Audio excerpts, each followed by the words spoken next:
New York City throbbed with life, but Detective Sarah Blake felt only numbness. She was back on the force after a year away, a year spent grappling with the loss of her husband.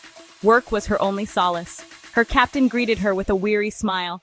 "Welcome back, Blake." He handed her a file. "We've got a big one." The case file detailed a daring heist at a prestigious art gallery. The thief, a shadowy figure known only as the Phantom, had vanished with a priceless Van Gogh. Sarah stared at the crime scene photos. The Phantom's calling card, a black phantom orchid left at each scene, sent chills down her spine. There was a chilling familiarity to it all. It whispered of a past she desperately wanted to forget. Sarah pushed those thoughts aside. She was back. She had a job to do. The city's underworld had grown bold in her absence, but they didn't know what hit them. Sarah Blake was back, and she was coming for them. The Phantom was making headlines. Each heist was more audacious than the last. The city was on edge.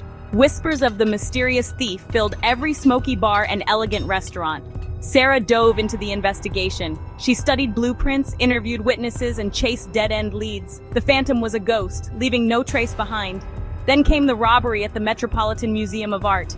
An ancient Egyptian necklace, the Eye of Ra, was gone. The city held its breath. This wasn't just about stolen artifacts anymore. It was a challenge, a direct taunt to the NYPD and to Sarah Blake. The pressure mounted. Sarah felt the familiar weight of responsibility settle on her shoulders. She had to catch this thief, not just for the city, but for herself, to prove that she was still the best, that the darkness hadn't consumed her entirely. Late nights blurred into early mornings. Sarah lost herself in the case files. A pattern began to emerge from the chaos. The Phantom's targets, the meticulous planning, the almost impossible execution. It all felt eerily familiar. These weren't just random heists. They were calculated strikes. Then it hit her. The Phantom's calling card, the black orchid.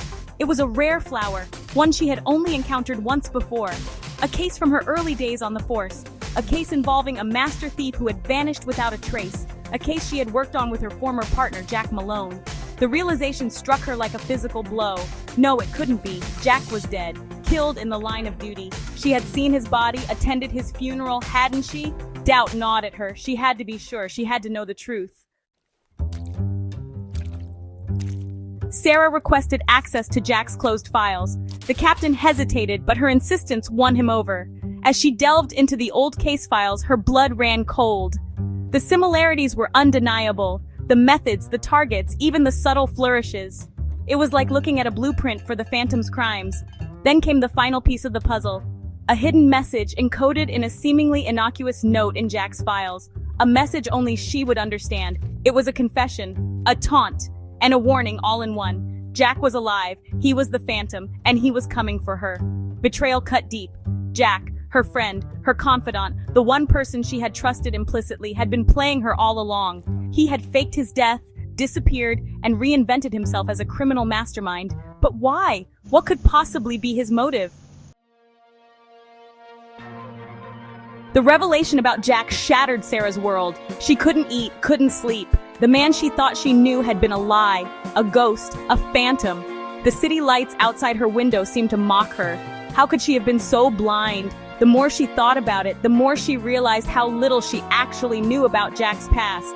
He had always been shrouded in an air of mystery. Now she understood why. It was all part of the deception. Her superiors were skeptical. They found it hard to believe that Jack, a decorated officer, could be the Phantom.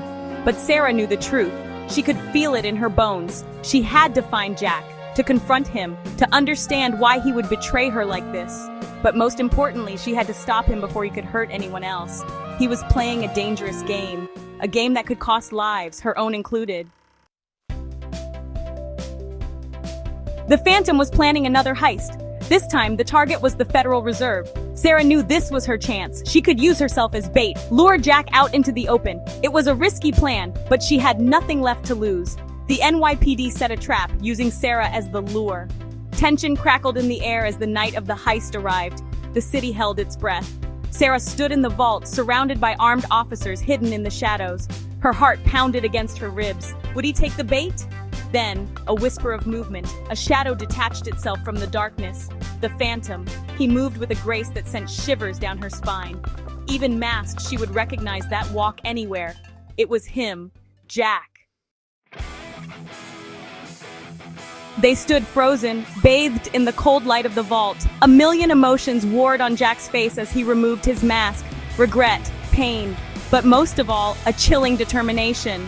"Hello, Sarah." Jack's voice was low, devoid of its usual warmth. "You've gotten yourself caught in a dangerous game, but then you always did have a knack for that." "Why, Jack?" Sarah's voice was barely a whisper. "Why throw your life away like this? You think this is a choice?" Jack laughed, a hollow, humorless sound. "You were always so naive, Sarah. You see the world in black and white, but out here in the shadows, things are never that simple." He took a step closer. "You took everything from me, Sarah. My career, my reputation, my life. Now it's my turn." His words hit her like a punch to the gut. She had no idea what he was talking about. What could she have possibly taken from him? "You were framed, Sarah," Jack hissed, his voice laced with venom. "They knew you were the rising star, that I would do anything to protect you, so they set me up, made it look like I was dirty. And you believed them." Sarah reeled. It couldn't be true. Could it? The doubts that had plagued her about Jack's death now morphed, twisted into something even more monstrous. Had she been played? Had her trust in the system, in her own judgment, cost Jack everything? Jack pulled out a gun, pointing it at the hidden officers. "They thought they could silence me, but I'm back, and I'm going to expose them for what they are." He turned the gun on Sarah. "And you, my dear Sarah, are going to help me." He was going to paint her as an accomplice, destroy the life she was trying to rebuild from the ashes. Despair threatened to consume her. Sarah stood frozen, caught in the crosshairs of Jack's rage. Her mind raced. She had to do something. But what? She couldn't let him get away with this, but she also couldn't let him destroy himself. Then, an idea sparked in the darkness. She met Jack's eyes, her own filled with a chilling calmness. "It's over, Jack." Her voice was steady, strong. "They may have taken your life, but don't let them take your soul." She took a step towards him, ignoring the shouts of the officers behind her. "Don't throw it all away! Not for them! Not for me!" Something flickered in Jack's eyes. Doubt? Remorse? For a moment, the mask slipped, revealing the man she thought she knew. Then just as quickly, it was gone. He lowered the gun, a strangled sob escaping his lips. "It's too late, Sarah. I'm in too deep." He pressed the gun into her hand, his fingers closing over hers.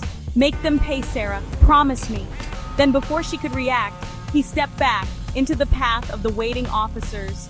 Gunshots rang out, echoing through the vault. As Jack crumpled to the floor, Sarah was left standing alone, the gun heavy in her hand. The game was over, but at what cost?